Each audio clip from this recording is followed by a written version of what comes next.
If you have ongoing exposure to controlling people, it's a virtual certainty that you're going to experience blurry boundaries, which is why I've created the extensive online course called This Is Me, Establishing Boundaries with the Controllers in Your Life.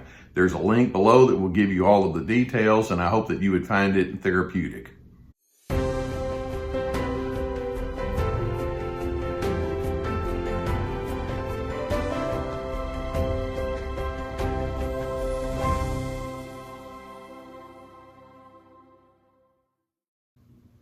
Okay, I'm going to begin today with a pop quiz, and I want to see if you can get the answer to this question correct, all right?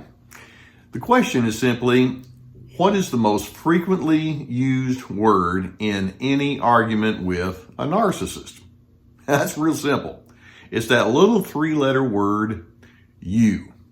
How many times have you engaged with that individual and you've tried to talk with them about differences or problems that may have come along, or it may not even be anything very harsh and controversial, but they just don't like the way you're doing things. Here comes that little word, you. You should have done this, or you can't do anything right, or I already told you this. And they put that focus on you to try to back you into a corner because it's their way of trying to get out of any kind of responsibility that you're trying to engage with them on. In healthy relationships, we don't overuse that term you, and we don't try to back people into corners. In healthy relations here on Team Healthy with our channel here, we like to emphasize things like showing understanding or learning about one another or having a sense of coordination with each other. There are times when you do need to preserve yourself, but self-preservation is not the same as entitlement and going into some sort of a selfish kind of mode. Narcissists, when disagreements come along, cannot do that. It's so important for you to recognize that they operate with a very fragile ego. And because of the fragile ego, they're not able to be objective. That's a gross understatement, frankly. Because of their fragile ego, they consistently use blame and accusation as a go-to coping mechanism. Because of their fragile egos, they're unable to manage stress or tensions successfully. They're a disaster waiting to happen when stress comes along. Because of the fragile ego inside a narcissist, they tend to be drawn by raw impulse, whatever the mood of the moment is. Because of their fragile ego, they have little inner strength to draw upon.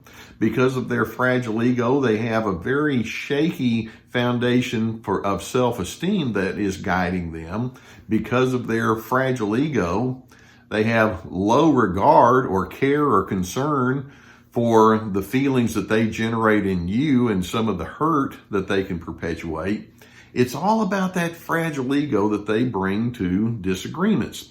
And once the disagreements do begin to show up and an argument ensues, here comes all of their hard narcissistic characteristics. In disagreements, these fragile narcissists, this is why they will go into the heavy control mode. Forget the fact that you have a free will. It's like, not in my case, you don't. They just have to stay in control of you because they fear your differences. They go heavily into that entitled attitude. Don't you remember everything is supposed to go my way? And again, forget any sense of equality. In that fragile ego, they have a pathological defensiveness that they bring to differences and arguments. They simply cannot be open. You can forget about that. And in addition, part of the narcissism then, in the midst of their, as they disagree with you, they'll bring what we refer to as alternate reality. In other words, forget what's truth. They just make stuff up as they go along. Facts don't matter, just whatever they declare. As part of their narcissism, in their disagreements, they will be manipulative out the wazoo. There is no sense of fair-mindedness with them. Whatever angle they have to have, then that's what they're going to go with. And then in addition, they will ditch any sense of empathy whatsoever. There's no sense of mutual regard and understanding. And they keep going back to that same little bitty word, you. Somehow or another, when they disagree with you, and despite all of this fragility and all of these narcissistic traits, When you go into a disagreement, they become highly argumentative, and it illustrates one very large truth. And that is, you're dealing with an emotional weakling. Now, they can come across or try to as being strong and overpowering and stubborn and all of that, but make no mistake, these are emotional weaklings. It's so important as you have this argumentative attitude that these people bring for you to understand what's really going on behind the scenes. Because the more you know about who they are and why they do the things they do, then the more objective you can be in the way that you respond to them. It's important for you to know that these are indeed fear-based people. For example, let's suppose that you do say, I don't agree with what happened here, or I'd like for us to try something different. How hard is it to simply say, I'm willing to listen to that? Narcissists can't do that. They fear your separate opinions. What's that all about?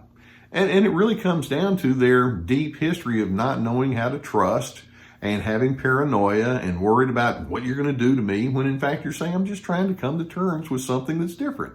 They're too fear-based to be able to do that. It's also important for you to recognize that narcissists are down at the base fundamentally unhappy people. Now, they may at times try to present themselves as jovial, but when you realize how commonly they come at you with criticisms and agitation and annoyance and irritability, it's like underneath the surface is this whole library, if you will, of unresolved feelings and hurt and disillusionment with life. They bring all of that unhappiness with them when you start to disagree and they start going into that highly argumentative mode. It's also important for you to recognize that they're very shame-based in the way that they think. Somewhere in their past, they began realizing if there's a difference and somebody's angry or hurt, somebody's going to be shamed here. And I don't want it to be me. And so what they do is they devise a strategy. I know what I'm going to do. I'll be the one who pronounces shame. That way, if I pronounce shame on other individuals, then that gets me off the hook. And so part of their argumentativeness is their way of trying to divert the attention from the shame that they fear is going to come their way. And so they just put it all onto you. Also, it's very important for you to recognize that these individuals operate with a very low level of emotional intelligence. I know that's a term that's become very popular in the last 2 or 3 decades in particular, but people with emotional intelligence have thought through who they want to be and how they want to manage life and strains and difficulties, and they have a well-conceived plan about how to engage with other individuals in a way that can work both ways for both individuals. It's like, no, that's something that they just simply have not embraced in the least. They use belittlement, and they think, yeah, belittlement, that's a really good strategy. And so how are you going to deal with something like that? In addition, it's also important for you to know that when narcissists go into that you-oriented, argumentative style, they're actually trying to avoid any sense of accountability. To them, the word accountability is a dirty word. It's like, oh, I don't want to do that. And so let's try to figure out, when you're dealing with a narcissist who's argumentative, and that's just what they bring to the equation, there are multiple things for you to determine. First and foremost, and that is, do not respond in kind. I've had so many people who ask, well, don't you think if they kick me in the shins, I ought to just kick them right back in the shins? And I'm thinking, I don't want to be the same way as that person. I don't want to join in their irresponsibility and their dysfunction and say, well, I can do it just like you. In my mind, it's bad enough that one person is being grossly irresponsible. One's enough. I don't want to jump in there and make it a twosome. Now, if possible, when you engage with that argumentative narcissist, try to find at least a little something that you can agree with them on. In other words, try to create a neutral ground. Okay, I understand that this is important to you, or you've said such and such, and you've made your point, and I know that that's something that matters quite a bit. I'm hearing you. Be the kind of person that doesn't just go straight into the point counterpoint. Show yourself to be somebody that can be objective. But then, in addition, what we're going to say is they're not likely to appreciate that at all. And so what you'll have to do is to continue setting yourself as an other kind of person, in the sense that I'm not going to be your arguing buddy. I'm not going to be a counterpart with you. I think differently, and I'll explain how I think differently in this, if necessary. And I'm glad I think differently. The ultimate thing that you can do when you're engaging with that argumentative narcissist is to establish in your mind what you know are proper boundaries and stipulations and assertiveness for you to live upon, and then follow through. For example, I've chosen to do this, and when they say, well, I think that's stupid, it's like, I know, I'm going to do it anyway. Or this is my belief and I'm sticking with it. And if they tell you how you just don't know what you're talking about, it's like, well, it makes sense to me. And stay with who you are and follow through, and don't go into the defending and the point counterpoint, because that's just you getting into the pig pen with them, and you know how that's going to work out.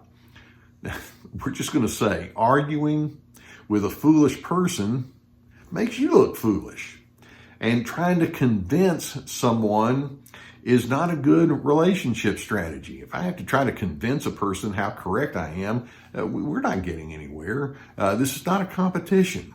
Arguing is an ineffective communication style. Basically, when you go into arguments with that narcissist, you're just making noise. I don't want to be that kind of noisemaker.